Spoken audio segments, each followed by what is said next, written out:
Perkenalkan, nama saya Kesha Ulyaska. Saya dari siswa SMA Boso School Makassar. Nah, pada video kali ini saya akan menjelaskan materi pada kelas 10 hingga kelas 12 yang merupakan tugas ujian akhir sekolah untuk mata pelajaran civics.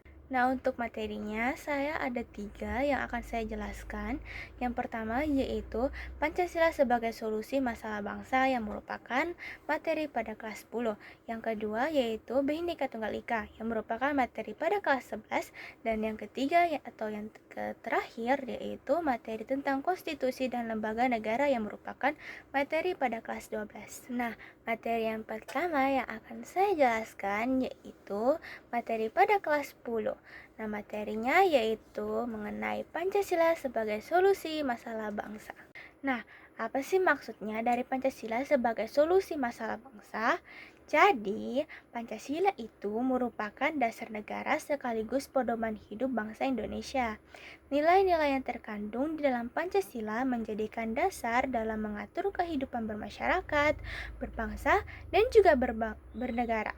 Istilah Pancasila pertama kali diperkenalkan oleh Presiden pertama Republik Indonesia yaitu Soekarno dalam sidang BPUPKI pada tanggal 1 Juni 1945.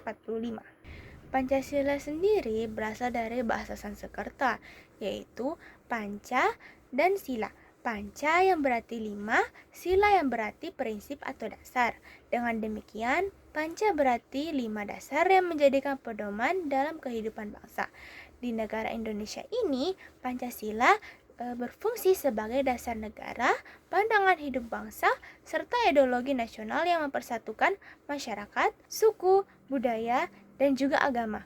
Isi Pancasila itu ada 5. Yang pertama, ketuhanan yang Maha Esa. Yang kedua, kemanusiaan yang adil dan beradab. Yang ketiga, persatuan Indonesia. Yang keempat, kerakyatan yang dipimpin oleh hikmat kebijaksanaan dalam permusyawaratan perwakilan. Dan yang terakhir, yang kelima, yaitu keadilan sosial bagi seluruh rakyat Indonesia. Nah, apakah Indonesia pernah mengalami masalah? Ya, Indonesia pasti pernah mengalami masalah. Dalam kehidupan berbangsa dan juga bernegara, masyarakat Indonesia masih menghadapi berbagai permasalahan yang dapat menghambat terjadinya kehidupan yang adil, damai, dan sejahtera. Permasalahan tersebut muncul karena berbagai faktor, seperti perbedaan kepentingan, munculnya kesadaran hukum, serta belum optimalnya pengamalan nilai-nilai Pancasila dalam kehidupan sehari-hari. Jika masalah ini tidak segera ditangani dengan baik, maka dapat menimbulkan konflik sosial yang mengganggu persatuan bangsa. Pancasila sendiri juga memiliki makna untuk setiap silanya. Nah, untuk sila yang pertama yaitu ketuhanan yang Maha Esa. Pada sila ini menekankan pentingnya kepercayaan kepada Tuhan yang Maha Esa. Nilai ini mengajarkan masyarakat untuk menjalankan ajaran agama masing-masing serta menghormati keyakinan orang lain. Dengan mengamalkan sila pertama, masyarakat dapat menghindari konflik antar agama dan menciptakan kehidupan yang rukun serta penuh dengan toleransi. Untuk sila yang kedua yaitu kemanusiaan yang adil dan beradab. Nah, makna dari sila kedua ini yaitu dia lebih menekankan pentingnya sikap kemanusiaan, yaitu memperlakukan semua orang secara adil dan juga beradab. Nah, setiap manusia itu memiliki hak dan martabat yang harus dihormati. Jika nilai sila kedua diterapkan dengan baik, maka tindakan seperti kekerasan, diskriminasi, dan juga perundungan dapat dikurangi. Sila yang ketiga yaitu Persatuan Indonesia.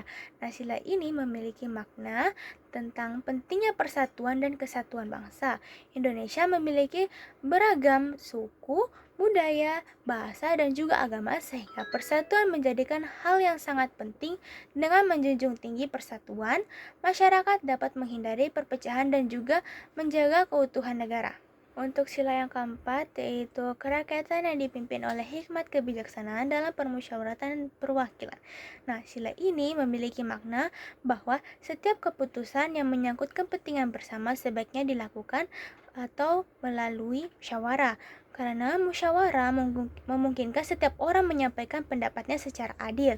Melalui musyawarah, keputusan yang diambil dapat diterima oleh semua pihak sehingga konflik dapat diminimalkan. Nah, untuk sila yang terakhir yaitu sila yang kelima yaitu keadilan sosial bagi seluruh rakyat Indonesia. Nah, sila kelima ini menekankan pentingnya keadilan sosial bagi seluruh rakyat Indonesia. Hal ini berarti setiap warga negara berhak mendapatkan kesempatan dan juga kesejahteraan yang sama dengan yang lain, dengan menetapkan nilai keadilan sosial, kesenjangan ekonomi dan kemiskinan dapat dikurangi sehingga terciptanya masyarakat yang lebih sejahtera. Nah, materi selanjutnya yang akan saya jelaskan yaitu materi pada kelas 11. Jadi, materi pada kelas 11 ini itu tentang Bhinneka Tunggal Ika. Indonesia memiliki 3 keberagaman. Yang pertama yaitu keberagaman sosial budaya, yang kedua yaitu keberagaman ekonomi, yang ketiga yaitu keberagaman gender.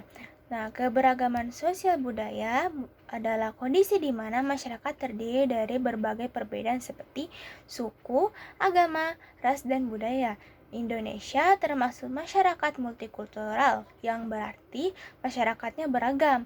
Ada banyak suku, bahasa, dan budaya yang hidup bersama dalam satu negara. Walaupun berbeda-beda, masyarakat tetap harus saling menghormati dan juga menghargai perbedaan tersebut. Contohnya yaitu di Indonesia ada suku Jawa, Bugis, Batak, dan lainnya. Meskipun berbeda budaya, tetapi kita tetap hidup rukun. Jadi, keberagaman sosial budaya harus dijaga karena menjadi kekuatan bangsa Indonesia. Nah, akibat dari adanya konflik yang ketiga yaitu perpecahan dalam masyarakat. Kecurigaan terhadap kelompok lain atau anggota masyarakat lain dapat terus terjadi, akibatnya masyarakat dapat terpecah. Yang keempat yaitu perubahan kepribadian. Nah, tindakan kekerasan nilai fisik maupun non-fisik yang dilakukan oleh salah satu jenis kelamin atau sebuah institusi, keluarga, masyarakat, atau negara terhadap jenis kelamin lain. Dan yang terakhir yaitu dominasi. Pihak yang menang dapat saja mendominasi pihak yang kalah, bahkan dapat menindas pihak yang salah. Selanjutnya, saya akan menjelaskan tentang keberagaman ekonomi. Nah, keberagaman ekonomi adalah perbedaan ketika ekonomi di masyarakat berbeda.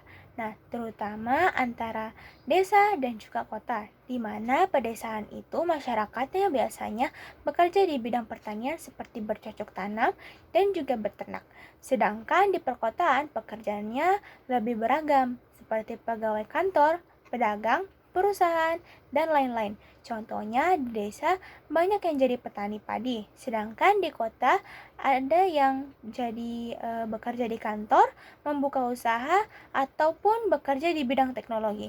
Nah, perbedaan ini menunjukkan bahwa setiap daerah memiliki cara masing-masing dalam memenuhi kebutuhan ekonomi. Nah, akibat dari adanya konflik-konflik tadi, yaitu yang pertama kehancurannya nilai dan moral. Nah, para anggota masyarakat yang sebelumnya saling percaya antara satu sama lain, misalnya setelah terjadinya konflik, dapat saling tidak percaya bahkan membenci satu sama lain. Yang kedua yaitu merugikan harta, benda, dan korban manusia. Konflik dapat berkembang menjadi kekerasan fisik, terjadi kerusakan pada fasilitas umum, kerusakan harta benda, kerugian harta benda sehingga terjadi luka fisik bahkan korban manusia. Adapun sikap-sikap yang dapat menyebabkan terjadinya konflik pada keberagaman. Nah, ada 3. Yang pertama yaitu primordianisme. Nah, primordianisme ini adalah pandangan yang menunjukkan sikap berpegang teguh pada hal-hal yang sejak awal melekat pada dirinya. Yang kedua yaitu etnosentrisme. Etnosentrisme adalah pandangan bahwa kebudayaan suku bangsanya lebih baik dibanding kebudayaan suku bangsa lain.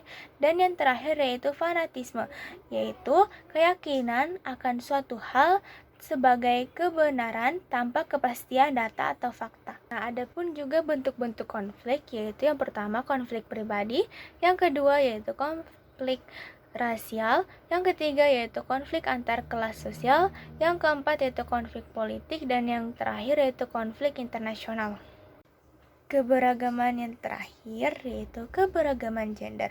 Keberagaman gender adalah perbedaan peran, tanggung jawab, dan identitas antara laki-laki dan perempuan dalam masyarakat. Keberagaman gender dibagi menjadi 5, yaitu yang pertama marginalisasi, kedua subordinasi, yang ketiga stereotipe, yang keempat kekerasan, dan yang terakhir yaitu beban ganda.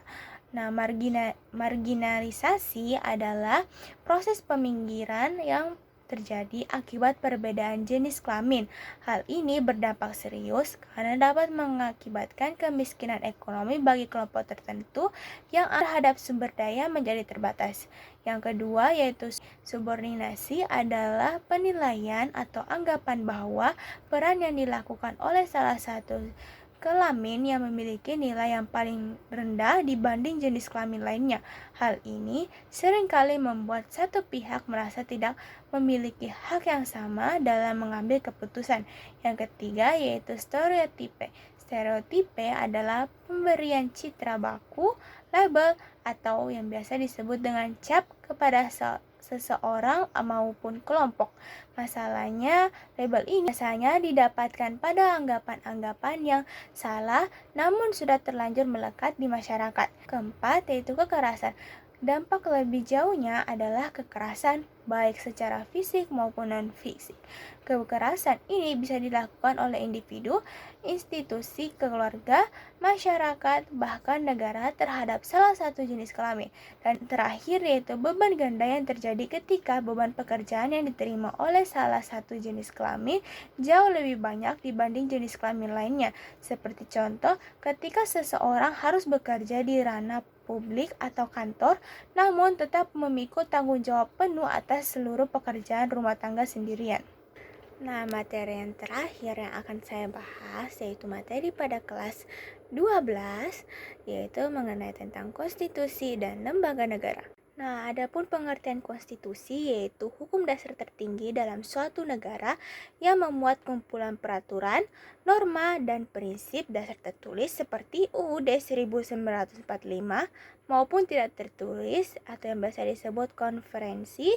Nah, ia mengatur struktur pemerintahan dan membagi kekuasaan menjadi 3, yaitu eksekutif, legislatif, dan yudikatif, serta hak dan kewajiban warga negara. Nah, adapun juga pengertian lembaga negara yaitu organisasi atau badan yang dibentuk oleh negara untuk menjalankan fungsi pemerintahan sesuai dengan ketentuan konstitusi. Nah, ada 7 lembaga-lembaga negara di Indonesia. Yang pertama yaitu MPR. Nah, MPR yaitu Majelis Pemusyawaratan Rakyat. Nah, MPR ini bertugas untuk melantik presiden dan wakil presiden serta memiliki kewenangan mengubah dan menetapkan undang-undang dasar. Nah, yang kedua yaitu DPR, Dewan Perwakilan Rakyat. Nah, Dewan Perwakilan Rakyat ini memiliki fungsi legislatif, membuat undang-undang, fungsi anggaran, dan fungsi pengawasan terhadap jalannya pemerintah. Yang ketiga yaitu DPD, Dewan Perwakilan Daerah, yang berperan dalam menyampaikan aspirasi daerah dan ikut membahas rancangan undang-undang yang berkaitan dengan daerah. Dan yang keempat yaitu Presiden Republik Indonesia. Presiden merupakan kepala negara sekaligus kepala pemerintahan yang menjalankan kekuasaan eksekutif. Dan yang kelima yaitu MA, Mahkamah Agung. Nah, Mahkamah Agung ini mengadili perkara pada tingkat kasasi, menguji peraturan di bawah undang-undang, serta melakukan kebinaan dan pengawasan tertinggi terhadap seluruh lingkungan peradilan di Indonesia.